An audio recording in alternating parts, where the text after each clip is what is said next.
नमस्कार। आज के इस गहन विश्लेषण में हम एक ऐसे ज्वलंत और जटिल मुद्दे पर बात करने वाले हैं जहां विकास की रफ्तार और बुनियादी मानवाधिकार आमने सामने आ खड़े हुए हैं। हम बात कर रहे हैं महत्वाकांक्षी Ken Betwa river linking project की और इसके खिलाफ उठ रही आवाजों की, विशेष रूप से चर्चा में आए चिता आंदोलन की। विभिन्न मीडिया रिपोर्ट्स और आधिकारिक दस्तावेजों के आधार पर आइए इस पूरी स्थिति की हर एक परत को तटस्थ रूप से समझने की कोशिश करते हैं। तो आज हम किन किन पहलुओं पर बात करेंगे? खैर, शुरुआत करेंगे चीता आंदोलन की जमीनी हकीकत से। उसके बाद हम केन बेतवा रिवर लिंक के भौगोलिक प्रभाव को समझेंगे। फिर हम बात करेंगे विस्थापन की उस दुविधा की जो इस विवाद के केंद्र में है, उन जटिल कानूनी ढांचों की जो आपस में टकरा रहे हैं, और अंत में देखेंगे कि हमारी न्यायपालिका इस पूरे मामले को किस नजरिए से देखती है। चलिए सीधे मुद्दे पर आते हैं। सबसे पहले आइए ग्राउंड जीरो पे चलते हैं और इस कहानी के मानवीय पहलू यानी चिता आंदोलन को समझते हैं। जरा सोचिए, अप्रैल 2026 का समय है और ढोंढन गांव के पास बांध का निर्माण अपने चरम पर है।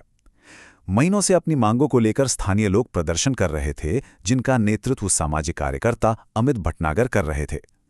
लेकिन फिर प्रशासन द्वारा अचानक धारा 163 लागू कर दी गई, जिससे लोगों के एक जगह जमा होने पर रोक लग गई। जब संवाद के रास्ते बंद होते दिखे तो 8 अप्रैल को स्थानीय आदिवासी महिलाओं ने एक बेहद मार्मिक कदम उठाया।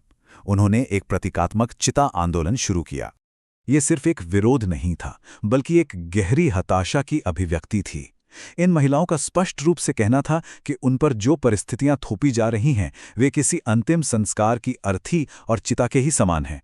वे इसे मौत से भी बदतर मानती हैं।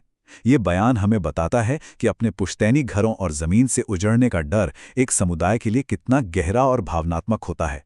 लेकिन आखिर वो कौन सी परियोजना है जिसने इस स्थिति को जन्म दिया? आइए उसे समझते हैं।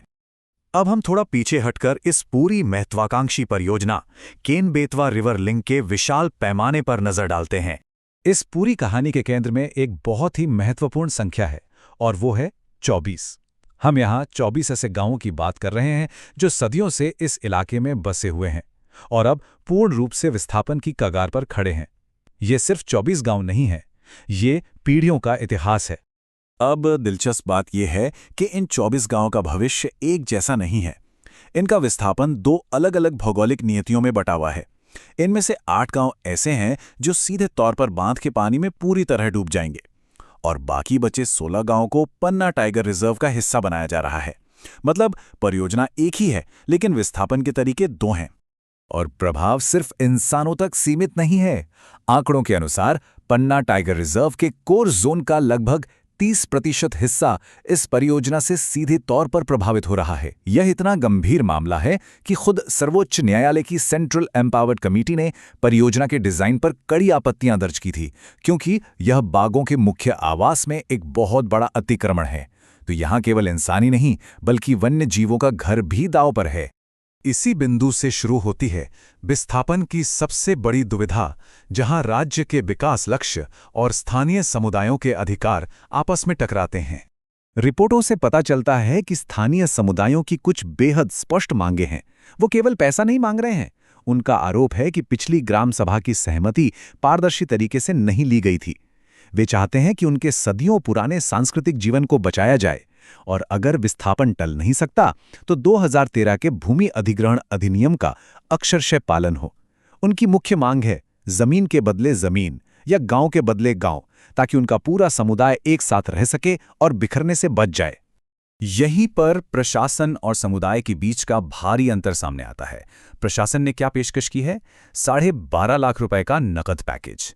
लेकिन इसमें एक पेच है। पात्रता की कट ऑफ तारीख 2022-2023 तय की गई है। इसका सीधा सा मतलब है कि जो युवा हाल ही में 18 वर्ष के हुए हैं, वे इस मुआवजे की सूची से ही बाहर हो गए हैं।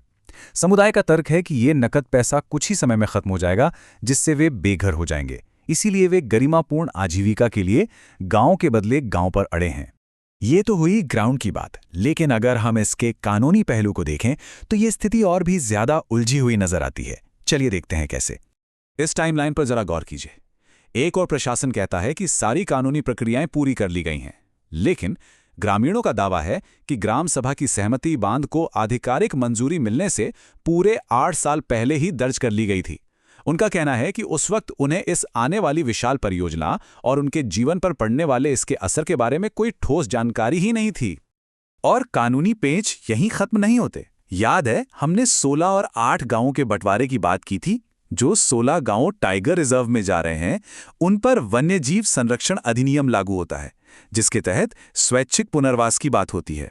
वहीं डूबने वाले 8 गांवों पर भूमि अधिग्रहण अधिनियम लागू होता है। लेकिन सबसे बड़ा कानूनी शून्य ये है कि इन सभी 24 गांवों में वन अधिकार अधिनियम 2006 के तहत वन अधिकारों को अभी तक औपचारिक मान्यता ही नहीं दी गई है। ये ओवरलैपिंग कानूनों का एक ऐसा जाल है जिसमें ग्रामीणों के अधिकार पूरी तरह से उलझ कर रह गए हैं।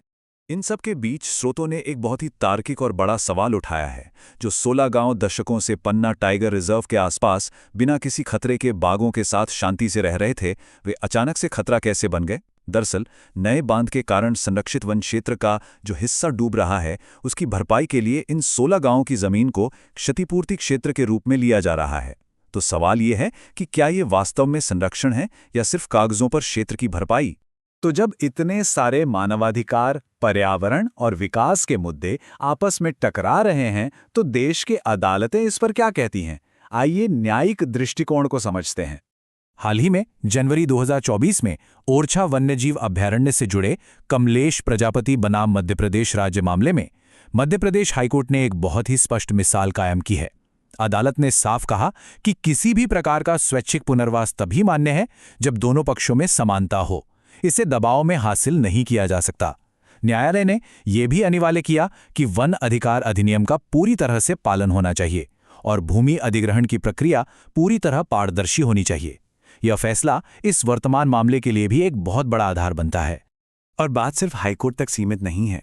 भारत के सर्वोच्च न्यायालय ने ऐसे मेगा प्रोजेक्ट्स के संदर्भ में एक बहुत ही अहम टिप्पणी की है।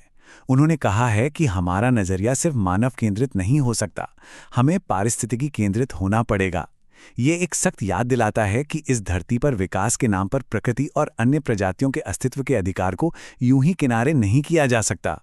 प्राकृतिक हितों की रक्षा भी उतनी ही जरूरी है।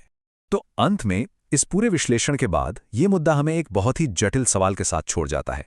एक देश के रूप में हम बड़े पैमाने पर कृषि और सिंचाई से मिलने वाले आर्थिक लाभों को स्वदेशी समुदायों के ऐतिहासिक अधिकारों और बाघों के बेहद अहम प्राकृतिक आवासों के साथ कैसे संतुलित कर सकते हैं? क्या विकास की कीमत हमेशा किसी को अपना घर खोकर चुकानी पड़ेगी, या फिर कोई ऐसा रास्ता भी है जहां प्रगति और पर्यावरण दोनों साथ चल सकें? ये एक ऐसा सवाल है जिस पर हम सबको गंभीरता से विचार करने की आवश्यकता है। आज के इस विश्लेषण में हमारे साथ जुड़ने के लिए बहुत बहुत धन्यवाद।